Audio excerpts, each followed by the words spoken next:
Hello viewers, আজ একটা beef recipe নিয়ে হাজির হলাম। আজ বানাবো কোটা গোশ রেসিপি। এমনভাবে কেটে নিব পাতলা করে।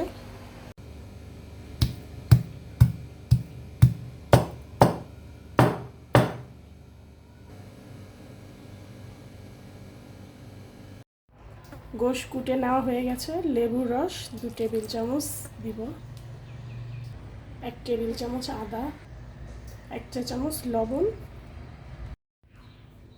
ভালো করে মিশিয়ে ম্যারিনেট করে ঢেকে রাখবো। রেসিপিটির জন্য আমি এই মশলাগুলো ইউজ করব। ধনিয়া, মরিচ, হলুদ, দারচিনি, তেজপাতা, গোলমরিচ, কাবাব চিনি, জয়ত্রী, জয়ফল, লবণ, স্টার মশলা, এলাচ, লং। প্যানে তেল দিয়ে গরম মশলাগুলো ছেড়ে দেব। 1.5 কাপ পেঁয়াজ আছে, তা ছেড়ে দিব।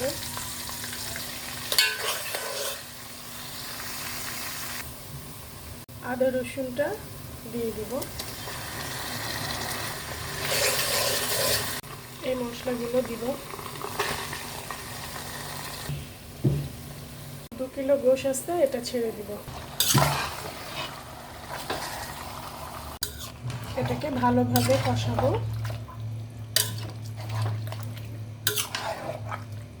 এর ভিতরে আমি 2 কাপ পানি অ্যাড করে দিব।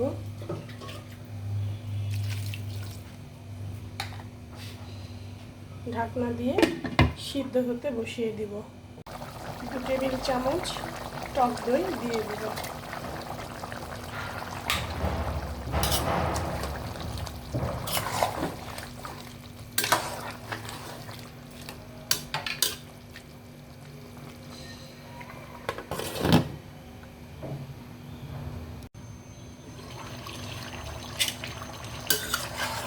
এটা প্রায় হয়ে এসেছে, গোশগুলো সিদ্ধ হয়ে গেছে।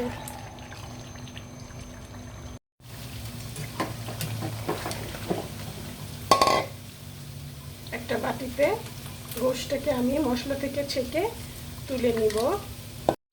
মশলা থেকে তুলে আমি গোশটাকে একটা প্যানের মধ্যে ভালোভাবে মিলিয়ে দেব। এটাকে আমি একটু লাল করে ভাজবো। গোশটা আমার ভাজতে ভাজতে এরকম হবে। এখন আমি এগুলোকে গ্রেভির ভিতরে ঢেলে দিব।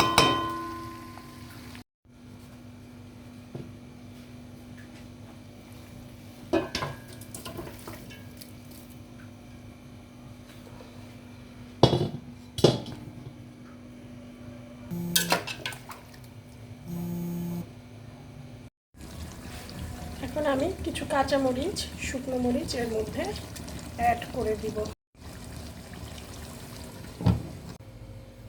হয়ে গেল বিফ কুটা ভুনা রেসিপিটি ভালো লাগলে লাইক, শেয়ার, কমেন্ট দিয়ে পাশে থাকবেন। এরকম মজার মজার রেসিপি নিয়ে ফিরে আসব। সবাই ভালো থাকেন। আল্লাহ হাফেজ।